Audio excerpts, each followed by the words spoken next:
BSN. Finish first.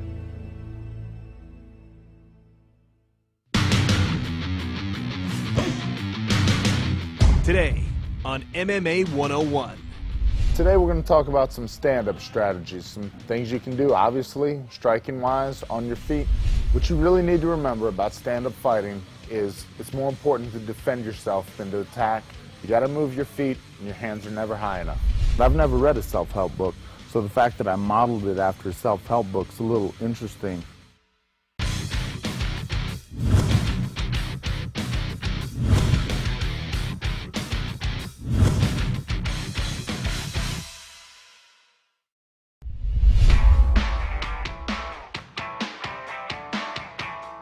As far as the importance of stand-up, I hate to say it because it's been said too many times, but every fight does start standing. So unless you're a phenomenal wrestler and jiu-jitsu guy, you have to have some form of stand-up. You have to be able, even at this level now, guys in the UFC, even if you're a phenomenal wrestler, you have to be able to set it up with some striking.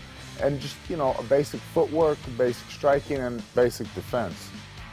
Obviously, it's very important. It's something people like to see. It's a fun aspect of fighting. The big things about stand-up is just being able to defend yourself, you know? Kind of pocketing your chin a little bit, keeping your hands up, moving your feet where you're not right in front of people. And, you know, these are the things you learn as you go. I've been doing stand-up fighting in some form or another for about 9 years. I try and do 5 or 6 days a week, do something. Stand-up wise, whether it be hit mitts, hit the bag, shadow, drill, and then about twice a week I like to spar full speed standing up. And then, you know, a third time we'll have a sparring session, but the third time is more of drilling, technique, positional, get a good workout, you know, don't beat the crap out of each other. One important thing, especially for beginners to remember, and even for some people that have been doing it a while like myself, is no matter how high you think your hands are, they're not high enough. You always think, oh, my hands are in front of my face, and when you watch yourself later, you realize once you get tired, your hands tend to naturally sit here. You'd like them here. Kind of almost look through binoculars a little bit. So that's just a quick tip, hands up. It's a lot easier to go down reaction-wise than up.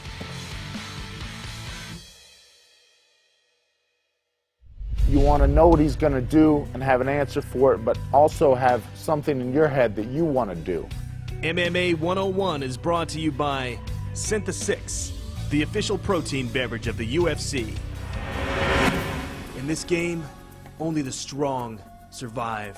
And here we go! You gotta be willing to fight until the end. Forrest Griffin has defeated Shogun! That's why Synthesix is the official protein beverage of the UFC. So now, you can fight longer, stronger, you can fight harder. The man who helped to bring us to where we are today is the new light heavyweight champion. Synthesix, the official protein beverage of the UFC.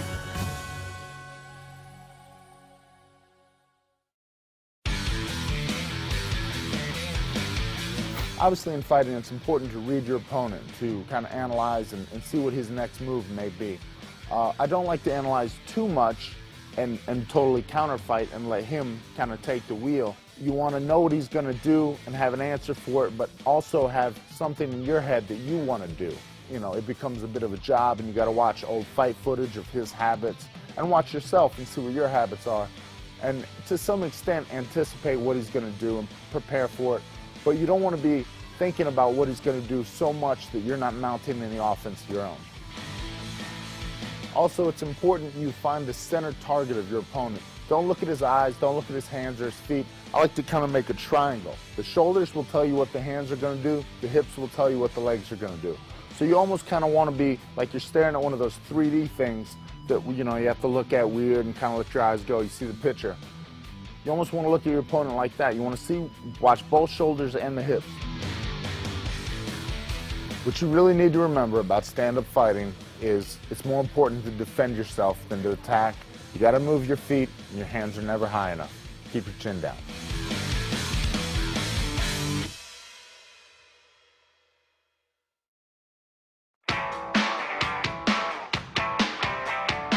Forrest, recently you became an author. You've been working on a book.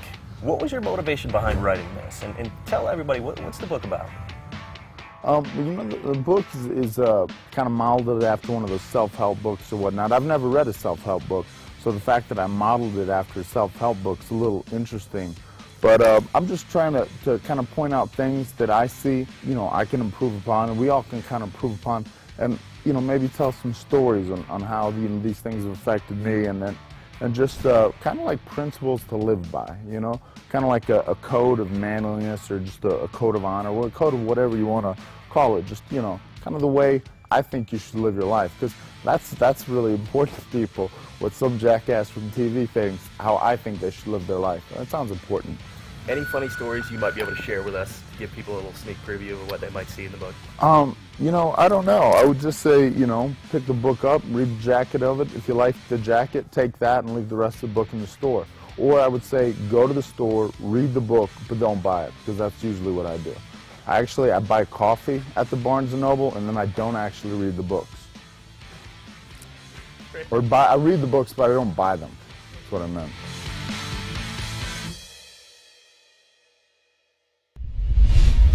Next week on MMA 101. The most important thing, I think, on the ground in a fight is to be able to get yourself out of a bad position. Work on escaping bad positions.